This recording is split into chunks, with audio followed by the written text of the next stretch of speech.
Bargielski, dont je vais vous parler maintenant, est un compositeur polonais du XXe siècle de renommée internationale, puisqu'il a été couronné de nombreux prix à l'international, mais il s'est également intéressé à la pédagogie. Quand il s'est agi pour lui de composer pour piano, comme il nous l'explique au début de cette édition, il s'est dit qu'il allait composer comme pour un autre instrument, même si ce grand animal à 3 pattes, comme il l'appelle, a ce côté pesant et impressionnant.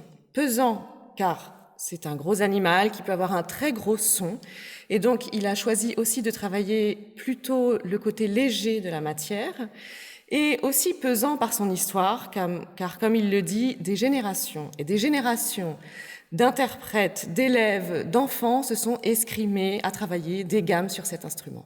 On voit très bien dans ce recueil de pièces que lui a plutôt profité du côté joyeux de la musique pour piano, qu'il a essayé d'amuser celui qui va en jouer, et aussi d'utiliser tout un champ de composition différent. C'est-à-dire que là, vous venez d'entendre un extrait d'un tango.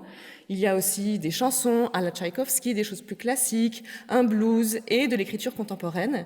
Je vais vous parler de 3 de ces morceaux dans ce recueil. Le premier, donc, le tango, dont vous avez entendu un extrait. Le tango, il s'est inspiré donc de cette danse en donnant tout le caractère strict, c'est-à-dire que le tango est une danse qu'on danse le dos très droit, on entend ça avec un corps très tenu, et on entend ça dans le rythme qui est omniprésent, qui est toujours le même, avec quelque chose d'assez dur, piqué, comme au début par exemple.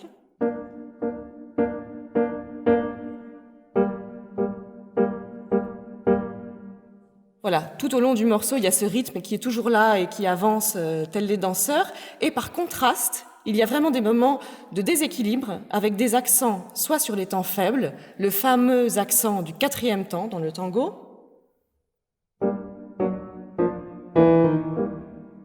ou même sur les contretemps dès le début de la mélodie.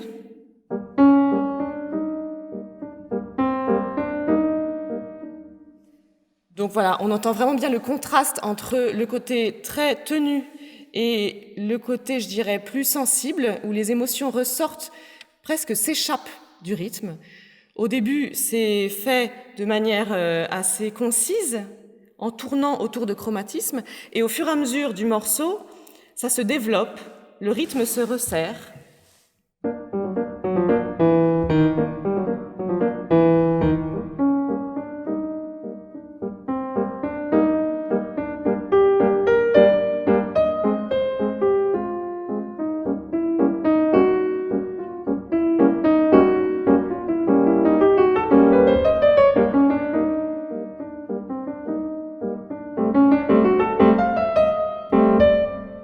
Voilà, on sent vraiment qu'il y a des élans comme dans la danse du tango, où les danseurs tout d'un coup changent de position, avec des moments très expressifs et des intervalles plus grands.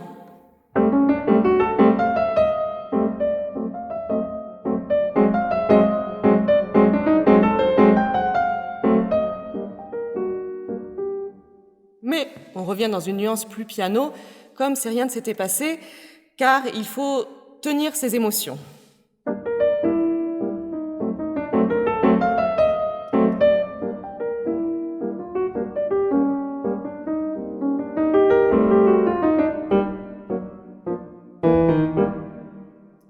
Voilà, et pour finir ce morceau, une coda qui tout d'un coup laisse échapper des envolées de notes.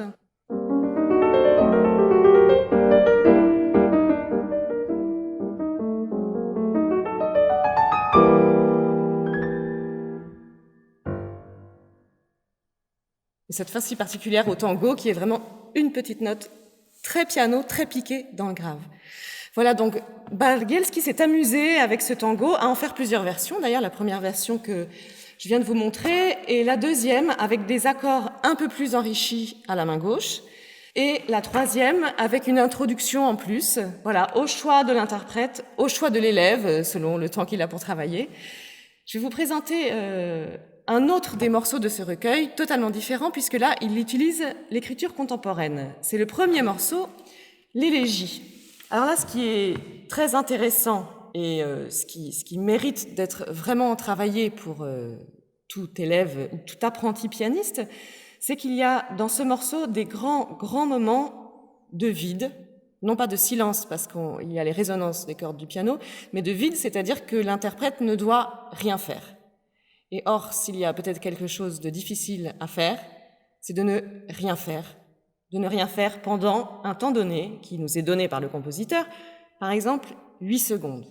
Et alors, jouer 2 petites notes graves dans l'extrême grave du piano, pianissimo, et les écouter pendant à peu près 8 secondes, c'est une expérience intéressante à vivre et qui oblige à être sur le moment présent.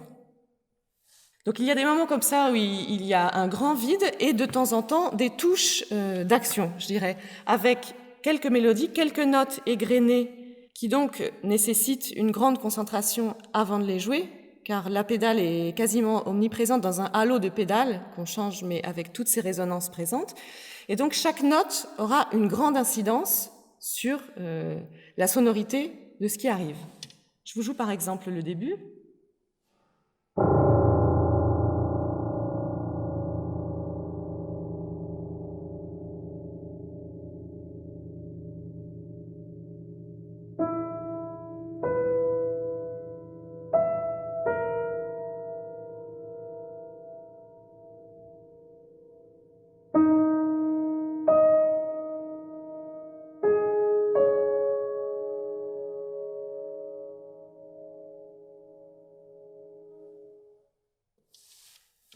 Et il y a d'autres moments où les interventions sont plus vives, ce qui est très intéressant aussi parce qu'on est comme ça dans un espèce de temps distendu et où tout d'un coup, il faut mobiliser, donc techniquement, il faut mobiliser tout son corps, tous les muscles de son corps, le bout de ses doigts et tout son esprit pour avoir une intervention rapide.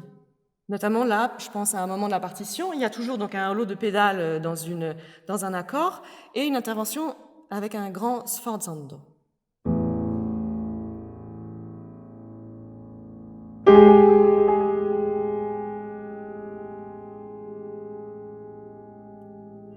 Donc c'est intéressant évidemment d'un point de vue sonore parce que ça apprend à écouter toutes les résonances du piano, mais aussi à savoir comment intervenir, quand intervenir, comment se préparer. Il y a d'autres moments où ce sont des enchaînements d'accords tels un choral, où là il s'agit de trouver vraiment une grande détente physique et notamment du bras pour que les notes tombent ensemble.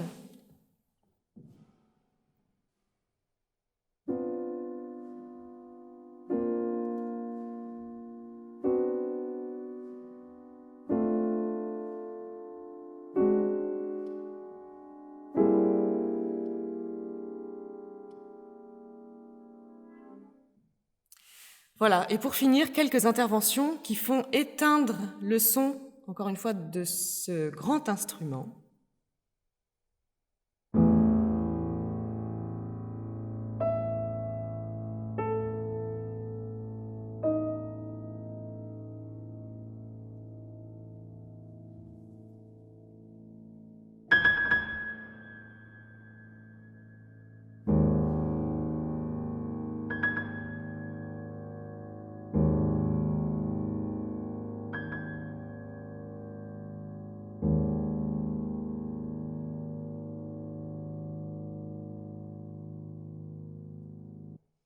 Voilà, donc dans cette pièce, rien de difficile au sens où il ne faut pas bouger vite ses doigts ou faire des choses comme ça, mais qui demande un grand self-control.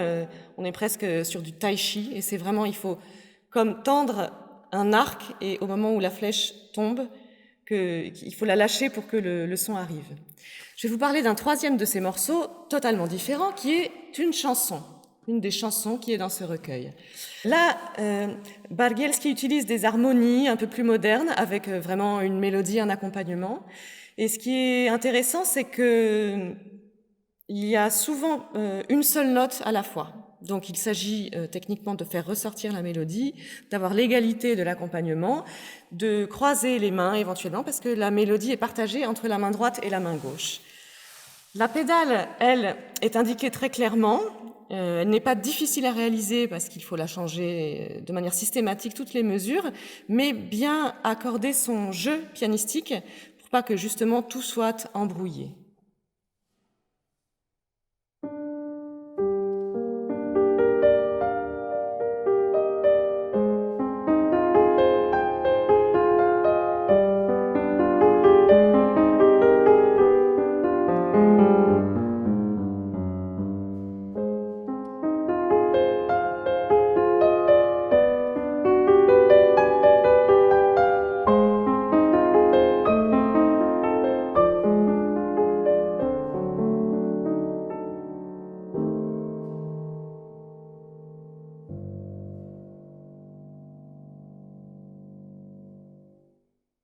Vous le voyez dans cette courte pièce, c'est encore un exercice avec un style différent, mais très superbement réalisé. Et donc, c'est ce qui fait la particularité de ce recueil de Zbigniew Bargielski, qui a été édité dans la maison d'édition polonaise PWM, et qui nous permet de nous balader dans différents styles pour le piano, différents styles d'écriture, différents styles de couleurs et de sonorités, allant du tango, du blues, de la chanson, des petits morceaux courts d'inspiration classique. Voilà, Zbigniew Bargielski.